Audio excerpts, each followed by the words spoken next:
Welcome to our Caregiver Training Webinar. It's a long-term care training webinar, primarily for caregivers or for your direct care staff, like nurses, caregivers, CNAs, those type of things. We're going to try to do something a little different here to talk about regular customer service in a caregiver environment, dealing with difficult situations, but also bringing some other deeper elements to it. On these webinars with me is my dad, with Charlie Stockstill. Charlie, how are you today, Dad? I'm great, son. Okay. Now we established that. He's my son, I'm the father. Okay, I call him Calais. So basically, we're the CARE Association, the Association for Quality Assisted Living.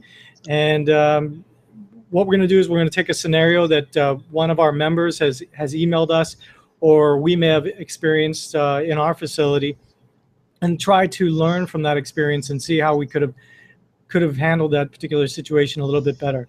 So basically, excuse me, the situation that that was brought to our attention through one of our members is a resident moved into the facility. It was pretty new to the facility. The son moved his mom in. He was the primary caregiver for his mom for about 3 years. She lived at his house, and he was such a good son. He took care of all of her needs. She needed help bathing. She needed help everything. He did it all for her. He was the primary caregiver. So he moved his mom into this facility, and after a few weeks, he came to visit his mom, and what happened was he didn't like the way that his mom was being taken care of, didn't think it was appropriate. So he started yelling at the caregiver, said, "You're not doing it the right way. You should be providing care like this. This is how she likes her showers. And, you know, you're doing it like this, and you should be doing it like this. And this isn't right. And you should be doing this." These situations happen all the time. I mean, as you can imagine, the caregiver, instead of, responding, launched back at this person and said, "You don't know what you're talking about. I've been a caregiver for 20 years. I know how to take care of people. You just need to get out of my way. That's just get out of here." And it just blew up into this huge incident. So that's what we're dealing with. I'm sure maybe some of you caregivers or some of you managers or administrators have had this type of thing happen. So, Dad, we're going to talk about this situation and try to break it up into pieces and figure out what's going on. Okay. Well, when I look at the whole scenario, I can say that when I look at the guy, the son, and his anger, he's justified because he was caregiver for the mother for 3 years. He got a set routine of how he likes it done. So nobody can actually do it exactly the way he does. He goes in, he attacks the woman. So how does a dad feel, the son feel at that moment? What emotion does he feel? Well, I mean, he's feeling some anger, some fear, but primarily, well, wouldn't you say this is an ego? Right. Well, I mean, not his ego. Yeah, but let's back it up, okay? His anger, okay, over there. Now, the caregiver is there, and then she gets attacked. What does she feel when she's attacked like that? Sure. She feels defensive. She feels anger. And then you have anger. Two people over there that are angry now, and then now they're trying to buck each other like this here. Okay, so something to resolve this problem, we have to look at it from a different point of view. Now let's see if we can turn this around. Let's see if you can create a scenario where the well, before we get into the scenario, the opposite scenario, so in this situation, the son is saying, "I know better than you," and the caregiver is saying, "No, I know better than you." So isn't this, like we talked about, isn't this ego getting in the way here? It's the ego. It's always the ego that gets in the way. Okay, what I found that when you lose your ego, you will gain your vision. But you need to lose your ego. You need to take the emotion out of it, come down, and then you can begin to see. And then you will gain your vision. Then you have find greater ways in which to solve the problem. Right. But But first of all, if your first reaction is to say, you don't know as good as I do, or, I've been doing this longer than you have, even if you have, and even if you do, and it's quite possible that you have better techniques to get Mrs. Johnson in the shower, but like I always say, you're not going to win this. No, you're not going to win this argument. So you're not going to win this, but I have a little formula that I follow in any situation, any kind of conflict situation. The first thing is the guy comes and he's attacking you. Okay, so the first step you're gonna do is to try to put yourself in his shoes and look at the problem from his view. To just really look at it from his view, take your feelings out, look at it from where he's coming from. Well, that's a good point. So if you were to turn it around, let's say, put yourself in his shoes. Let's just say, for example, you are going to a parent-teacher conference for your kid, and you're going in front of the teacher, and you're not happy about maybe the way that the teacher's teaching the class, or your kid is learning or progressing, and the teacher says something that your son needs to do better here, or your daughter needs to do better here, and you launch into the teacher because maybe you're spending a lot of time with your son, and you say to your teacher, hey, you know what, this is not right. My son or daughter learns better with one-on-one or groups or whatever the technique is that seems to work, and the teacher's the one telling you that you're wrong, and the teacher launches back at you and says, you don't know what you're talking about. I've been teaching for 20 years. I'm the expert here, and your kid just doesn't get it, or who are you? You just do a little teaching with your son or daughter. Would you think that would be a comparable situation to flip it around on? Yeah, it's the same kind of situation. The emotions are the same.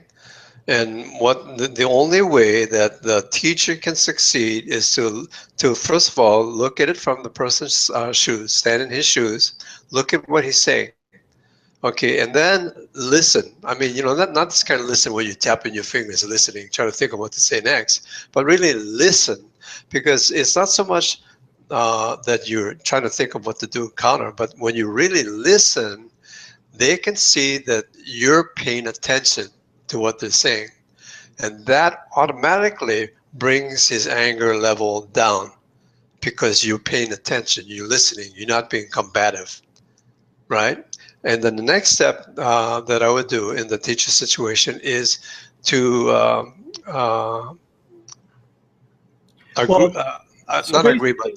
by listening, right? First of all, I think the first step is you would say that you can't just respond. You can't just say, just match your anger or get defensive. You have to take a step back, take the emotion out of it. But by listening, right, like you said, not tapping your fingers, waiting. Oh yeah, okay, I see what you're saying. Opening yourself. It's like letting air out of the balloon, it's bringing it up, coming down like that. Taking the emotion. You know what you're doing. You know what you're doing, and you feel good because you know what you're doing, and you're handling a situation, and that feels good for the teacher. Well, you're actually in control of the situation. You're in control. You're actually in control, right? And that empowers you.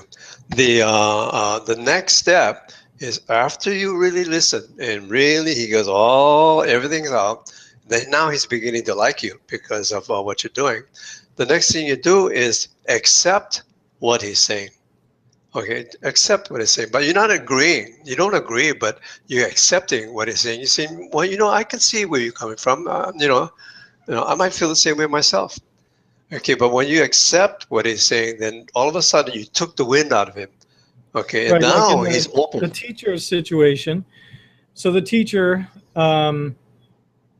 would have handled it differently, would make you feel differently. So if the teacher listened to what you had to say and said, Mrs. Stevenson, I really appreciate your feedback because we are a team, right? And our common goal is to educate your child. And, I'm no island on my own. I mean, I rely on our whole team here. We're a village of people trying to help in this school, and you are an important ingredient. so I really value your feedback. Let me figure out a way that I can take your input and apply it to what we're doing, Well, right? You think that would have helped? That's perfect, Khalid, because now when you say that to me, all of a sudden I feel like, hey, you want me to be a part of the team.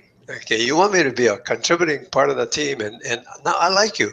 I like, what else you got to say? Because now I'm receptive. I'm not over here trying to pound you, and this is not right, this kind of thing. Now I'm receptive to what you have. Now it's like a win-win situation, because the teacher feels really good because she was able to take this situation, control it, and bring it back to where she wants to go, and to from an alienated father to a team member, to a person that wants to work with the team. And I think that another positive about it is that, when you leave work, sometimes you feel like you've left these loose ends. Things are, it's unsettled. And I think that this is a situation right now where, in the teacher's situation, the teacher could have escalated it. They would have butted heads, and then it would have probably gone on to the principal, and it would have. They both be going to the principal's office for disciplinary action. Well, not the parent probably, but you're taking, the teacher is taking this home with them as well. And what's the purpose? Because all they really had to do was listen and make them feel like that person had a valid point. Yeah. How many people get into situations like that and bring the problem home with them? And they create more problem in the home because they're so upset. In their own family, right? And they carry this burden on their shoulders. So I think there's a lot of reasons why you would want to try to do a de-escalation and using some of these techniques. But and what happens is that you become very, very skillful, because you're very skillful at working out resolutions for problems. And when you do that, you raise your self-esteem, because then anything that you're confronted with, you're challenged to bring it into control, not to buck heads, but to bring it into control and resolve the problem. And it's the problem solvers that really move ahead in life. Yeah, I mean, these are skills. Like if you can master this skill, I mean, you can put yourself in a lot of positions and really take pride. You're in the people business, right? They're the front lines of long-term care. Whether you're a nurse, whether you're an administrator, whether you're a caregiver, you're the front lines, and we're in the people business. And you are in the service business, and it's good if you can master that. It's going to have such a lasting impact. That's the thing, is the caregiver is so vitally important to the assisted living or nursing home industry or anything like that, in the healthcare industry, because that's where the tire meets the road, and they're the ones that can really have an impact on people. The effect they have on people, they can affect the families, they can affect the individual, they can affect people that's all around them because of the way that they go about doing their business. And it's critical. They don't only just provide care, they provide a lot more. And I wish that we could get all of them to see how important the role is, because their self-esteem would just elevate. Because they are heroes, much like teachers or firemen or people like that, and they don't get the credit they deserve. And that's one of the reasons why we wanted to create this series, along with other things that we're doing. For example, recognition awards. So if you're a member of our association, a member facility of our association, you're going to be able to give out a service award that we're designing and creating, which will be a pin and a certificate, and then also being listed on the Care Association website. But we want to recognize people who do outstanding service. But I saw that pin that you designed, and that thing was just incredible. I would kill for that kind of award. Yeah. And there's a lot of people that deserve it, even. But so this situation, it's a challenge to you to maintain your cool and your posture, because you don't have the same emotional stake that this other person does, right? I mean, would you say? I mean, this is their loved one, this is their mom, their dad. So you have to remember that you're really not on the same level as far as emotion is concerned. So you can be the professional if you just start out with those steps. So it's the de-escalation, listening, right, the acknowledgement, right? Would you say it can actually be fun, because if they understand what they're doing, why they're doing what they're doing, it can actually be fun to go to work, because every situation pops up. Your challenge is to solve it, correct it, and that goes from the family to the individual itself. Imagine these people have gone through all their life, and then finally now they're dependent on somebody else for their personal care. They don't feel good about themselves. They get a little crotchety sometimes. They do make mistakes, and they get angry. But the caregiver can give them that good feeling inside, and that's why they're so important. You see, but it can be, once they master certain techniques, it can be fun to go to work every day because of what you accomplish. So let's take this back to the scenario. So I know we barely touched on ego, but I want to just touch on ego just a little bit more, because that's really the theme of this whole thing. Being right is not always the best thing, right? I mean, would you say, Dad, being right? Yeah. I used to always say that every day, and I used to say this to the flight attendants in briefing. I would say, every day you'll come to a fork in the road, and in the fork you got to go right or you got to go left. Okay, if the easiest way is to go right, and that's called the need to be right. Okay, now that need to be right always leads to conflict. It leads to wars. It leads to everything, because the need to be right. The road to the left is a harder road. The left turn, you have oncoming traffic. You got to turn left. You got to be careful. But that's called the need to be kind.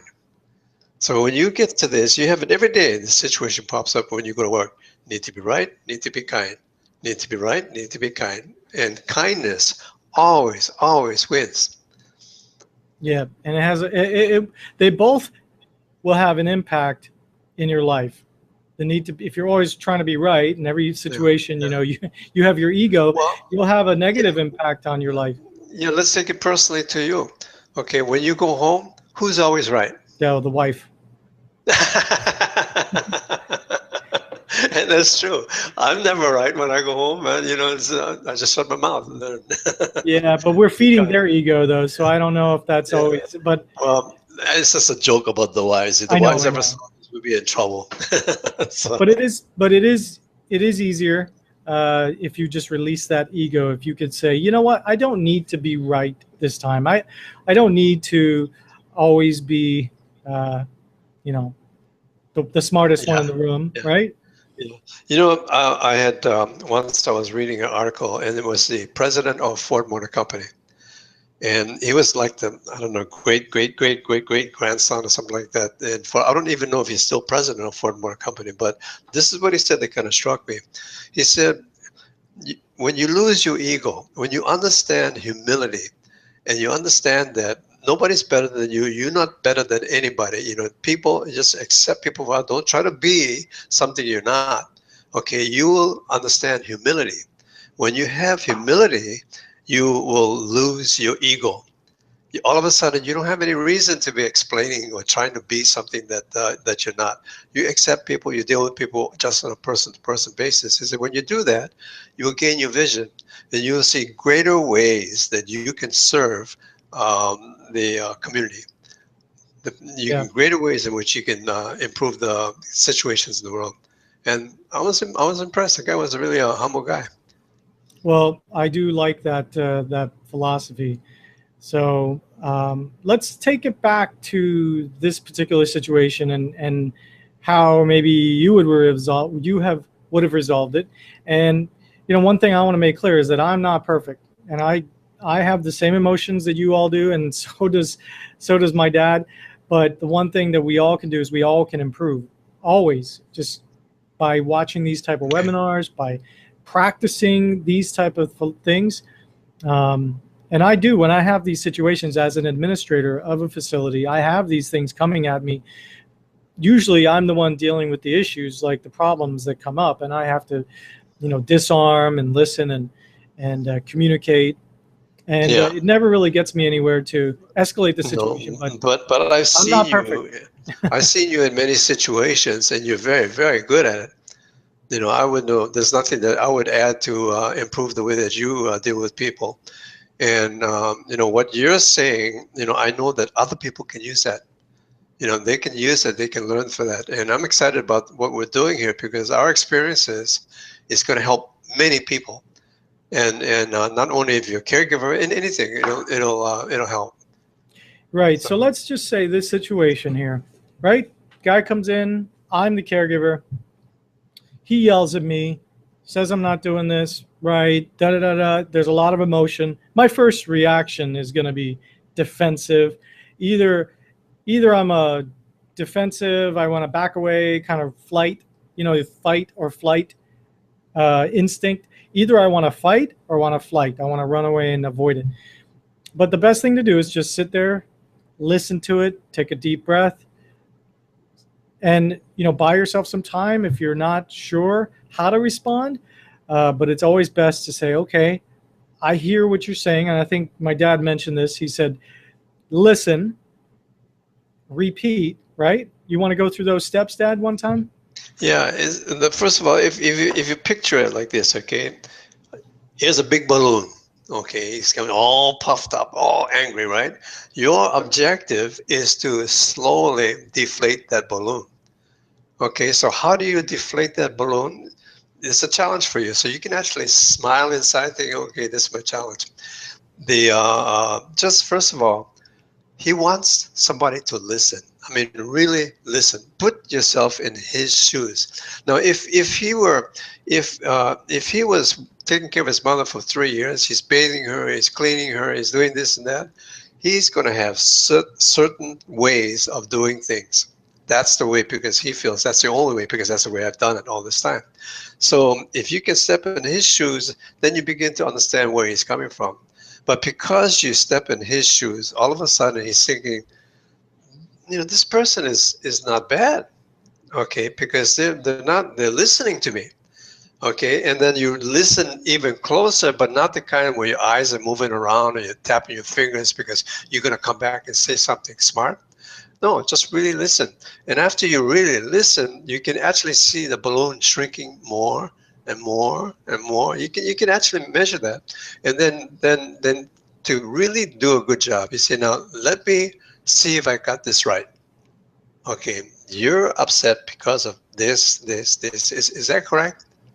Okay, and then because of the compassion you have, the guy's anger is going down rapidly. And then you can come up, the next step is to accept. I didn't say agree. I say accept what they're saying because you're diffusing the situation even more. When you accept what they're saying, all of a sudden, you're on the same level of emotion. And now you can talk. Then you can say, now how can I improve the situation? Oh man, this lady is terrific. She's a terrific caregiver. All right, and then you have that where they want to join your team. You have actually taken this person and made them a part of your team.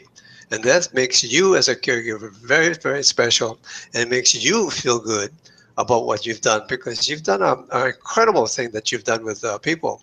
You learn this technique and you can apply it to any situation. You can apply it, take it home, you can apply it to your home.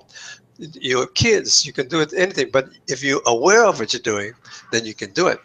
If you're not aware of what you're doing, it's all emotion that you're reacting to. But if you're aware that you're bringing that thing down, you're deflating that balloon, and that's when you can start dealing with people on a one-to-one basis. And like you said, how if somebody's telling you those things, I mean, like he said, it wouldn't be a bad idea to say, let's write this down. Okay, because these are great pointers, and I want to share this with our other team. Okay, because this facility has 80 employees or whatever it is, and I want to be sure that the management knows and the administrator knows. So can we write them down? Right. And now you're making me feel important now. Okay, and you making me feel important. What am I going to say about your facility to anybody else? What am I going to say? Right. That Yeah. place is And fantastic. the opposite could be, let's say, for example, in the situation where we described, is that you confronted them, you both left angry, maybe he moves his mom out, maybe he moves her back home. Now, for the rest of his life, he's going to be talking really bad about your work environment. And it does have long-term impacts on you and your facility. It could get you in trouble with your administrator, your manager. And really, does it matter? Does it matter if you listen to this person and you listen to his emotions and his feelings about how, he took care of his mom and the ways that he did it? And you never know, you might learn something new. And I think that did I miss any points there? No, I think you covered that. Because I once heard that the average person knows 250 people. The average person knows 250 people. That person, if they like you, they'll be positive about you to 250 people. If they don't like you, they'll go out of their way to say that facility is terrible, the caregivers are terrible, this and that, and it doesn't help your And they'll business. probably tell 1,000 people, right? 250 they Yeah, know, and 250, 750 well, they don't. how many times have you heard, well, I heard about them, they're terrible.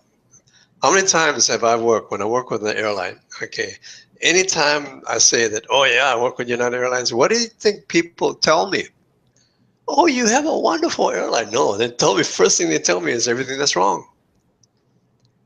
Right, right. So, even though you're caregiver, nurses, manager, whatever it is, but you're also marketing.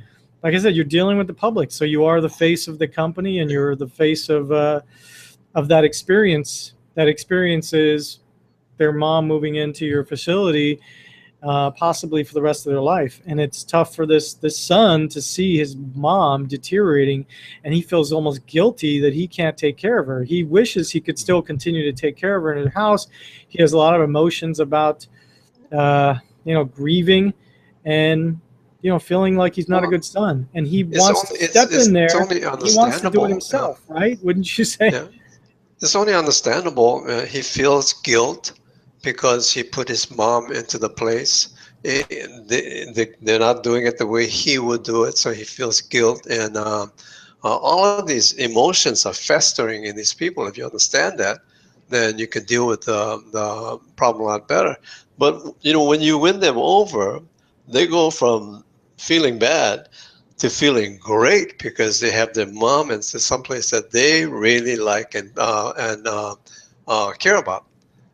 Right. So you've seen many times in our facility, people or parents that put their kids in, and they put their kids that put their parents in, and then the way that we dealt with them, anything like that, the kids became big promoters of our business.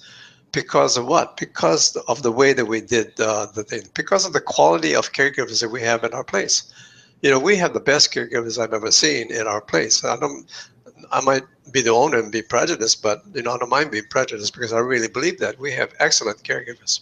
Well, I think that whenever we meet people and they tell us they've heard a lot of good things about our community, or they say things, I always defer to the caregivers and the staff that we have, because really they are the experience. They're the thing that people interact with on a day-to-day basis. And I'm only one person, you're only one person, but we have 20 other people that make this company what it is. But I do believe that it also goes to management, how I deal with our caregivers when there's an issue as well. And we treat them the same way, and there's emotions between each other, coworkers fighting, those type of things. And we handle those situations the same way. So whether you're a caregiver, you're a manager, a nurse, whatever it is, you can use these same techniques to diffuse any situation. So, well, listen, I think, Dad, this was a fantastic first webinar. We're going to look back on this and we're going to say, oh my God, we were horrible. Well, you told me that we're going to do at least 150 before we get this thing straight. Oh, we got to do that many before we get it straight. But I'm really excited about it because, you have a lot of skill, a lot of knowledge. I have a lot of skill, a lot of knowledge. And it's almost like I was thinking about this. I think it's like you to me is like you're the road runner, okay, and I'm the turtle. Okay, now what we're going to try to do is to try to put together a match with the Roadrunner and the Turtle to put on an effective program to listen, all the help turtle's got to do is get on the back of the Roadrunner. How about that? Well, I never thought about that, but you know, you're just too fast. I can't get on the turtle's back. It drives me nuts. But all right, guys. I have a lot of experience in problem solving, because when I work with the airline, every single day I had every single problem that you can possibly think of. I've dealt with, you know. So I look forward to developing this program where we can share some of this knowledge. You know, I do want to emphasize this one last time before we go. Once you do this a few times and you practice that, letting the balloon out, and you're going to be surprised how it's like this little secret that you have, that like you're a jujitsu, you know, fighter, and you're using these secret techniques on people to win them over, to turn a negative into a positive. And I think that you're going to be amazed at how much. Well, it'll be amazing. And the thing to understand is that you're not being manipulative. You know, people do not like manipulative people. They are sincere people. But what you do is you have this psychology in your mind as to where you want to take the situation so you can resolve it, where it's a very win-win situation for both in the end. But you're not manipulating these people. I didn't mean it that way. I meant it that no, I'm not. I'm saying that, but I'm thinking that maybe sometimes you might be thinking, oh yeah, I gotta have this personality, a win-win man, and do that. No, it's not that kind of person. It's just being a person of good character, good that cares, and maintaining your professionalism, your control. Yeah. But I want to thank you, Dad, for episode number 1, and we're going to try to do these weekly if we can. So we'll have, you know, what, 3 years? 3 years we'll be at 150. So there's a lot of hot air we're going to be blowing. But anyway, careassociation.org, okay? And if you're a member facility, like I said, we're going to have all this. Your caregivers are going to be able to get certificates, recognition awards. A lot of positives are going to come from this. So, you know, subscribe to our YouTube channel and just support us. So thanks, guys. Thank you, Dad. Okay. We'll see you later, son.